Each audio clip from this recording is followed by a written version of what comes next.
Hello everyone, मैं doctor Ankita. आपका स्वागत है मेरे यूट्यूब चैनल पे। आज हम डिस्कस करेंगे फेमस मेडिसिन कैम्फर के बारे में कि क्या ये मेडिसिन यूजफुल है कोरोना पेंडेमिक में। क्या ये आर्सेनिक एल्बम की तरह हम यूज कर सकते हैं। इन सब और बाकी बहुत सारे डाउट्स के बारे में डिस्कस करेंगे हम इस वीडियो में। तो इस वीडियो को एंड तक जरूर देखिए। And if you are new to my channel, please subscribe for the future videos. So let's start now.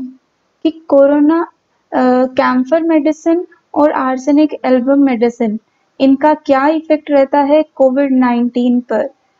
अभी हमें पता था कि जो आर्सेनिक है वो इम्यूनिटी बूस्टर की तरह काम कर रही है, लेकिन अभी कैम्फर के बारे में बात करते हैं। अभी आपने न्यूज़ चैनल पर और सोशल मीडिया पर मेरे पास बहुत सारे ये सब देखा होगा कि बात की जा रही है कि क्या कैम्फर मेडिसिन से रिकवरी हो रही है कोरोना पेशेंट्स की या नहीं, क्या इससे ट्रीटमेंट हो सकता है कोरोना का, क्या इस मेडिसिन को प्रोफाइलेक्टिक मेडिसिन की तरह यूज कर सकते हैं या नहीं।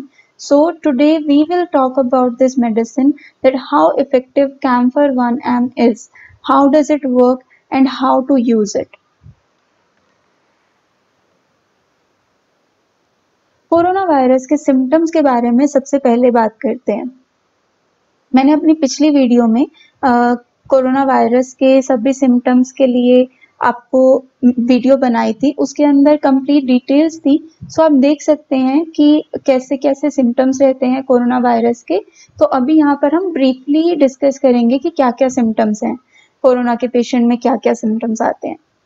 सबसे पहला सिम्टम आता है स्नीजिंग, ठीक है। नेक्स्ट आता है डिफिकल्टी इन स्वेलोइंग, यानी कि खाने में पेशेंट को तकलीफ होने लगती है। कुछ भी खाना वो पेशेंट खाता है, निगलना चाहता है तो उसे गले में दर्द होता है।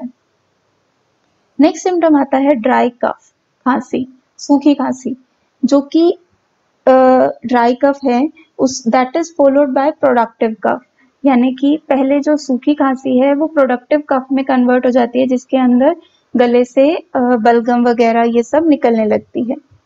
उससे के बाद आता है रेस्पिरेटरी डिस्ट्रेस, यानी सांस लेने में तकलीफ होने लगती है पेशेंट को। जब खांसी होती है उसके बाद प्रोडक्टिव कफ हो जाती है, उसके बाद उसे सांस लेने में तकलीफ होती है, घुटन महसूस होने लगती है।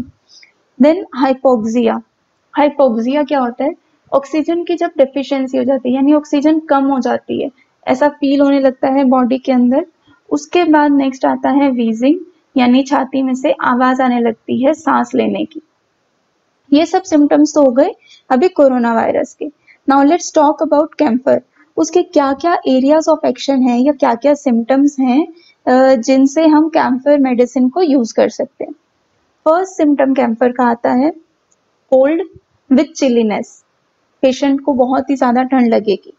नेक्स्ट स्नीजिंग, अभी छींके वगैरह बहुत ज्यादा रहेंगी कैम्फर के पेशेंट में, उसे बहुत ज्यादा ही ठंड लगती है और बुखार रहेगा, कोल्ड रहेगा और पेशेंट को हाथ लगाने पर वो ठंडा महसूस होएगा। So now you can see why the renowned doctors are using camphor to treat such patients, right, because ये सब सिम्टम्स एग्जिस्ट करते हैं उनके अंदर।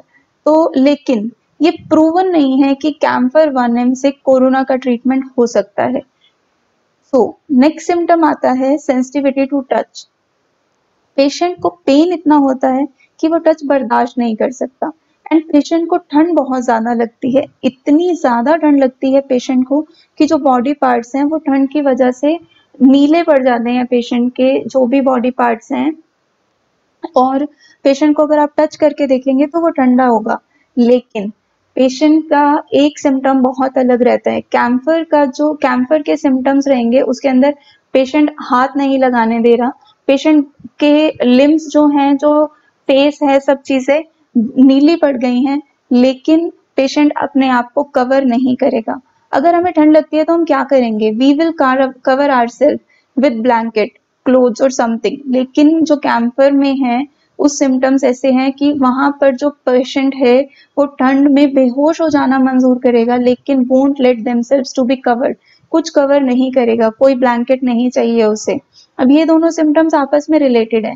पेन सिवियर है कि टच नहीं कर सकते, और कोल्ड इतना ज्यादा है फिर टच नहीं करना चाहता, तो चाहे वो क्लोथ हो, उस क्लोथ को टच करना हो तो हाथ मसल रहे हैं, मान लीजिए कैंसर के पेशेंट का, कि वो ठंडा है तो थोड़ा सा उसे गरमाइश देने के लिए, लेकिन they won't let you touch because they are sensitive to touch, उनमें सेंसिटिविटी बहुत ज्यादा होती है।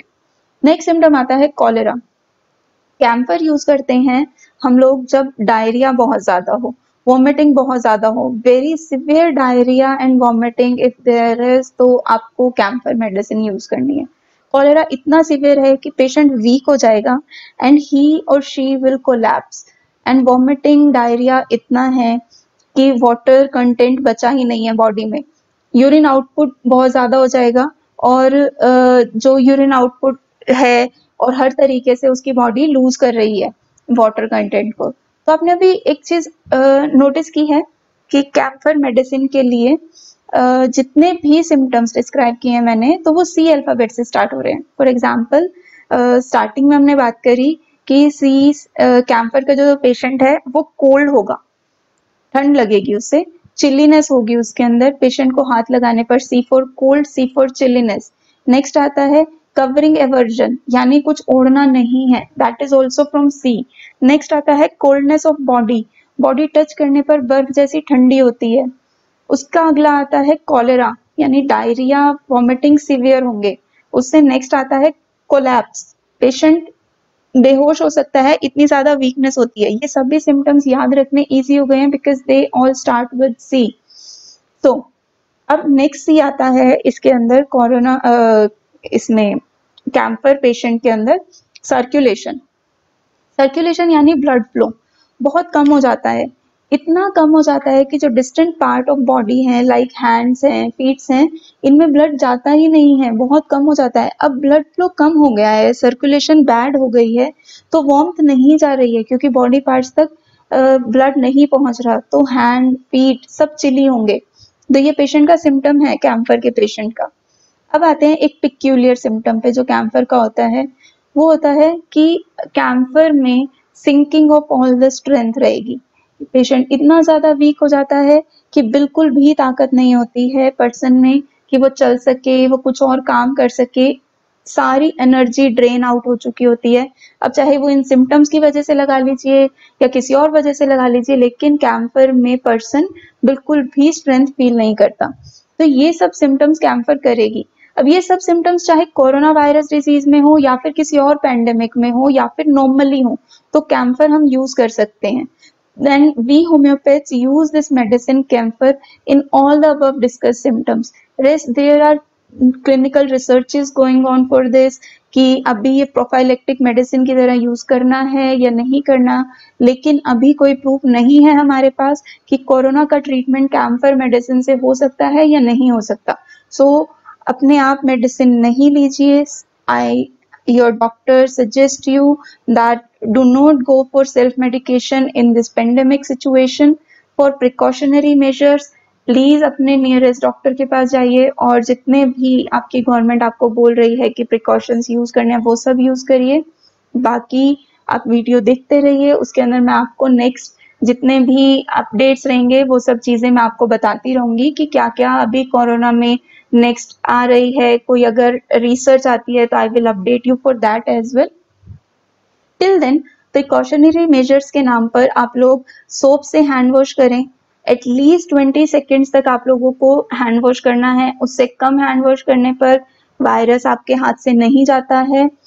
सैनिटाइजेशन यूज करिए, मतलब ये हाथ सैनिटाइजर यूज करिए, hand sanitizer. Social distancing maintain करिए और मास्क यूज करिए, ये सब चीजें आप करिए और कोरोना से बच के रहिए। So that is it for today, and if you found this video helpful so please press the like button, share this video with your friends and subscribe to my channel.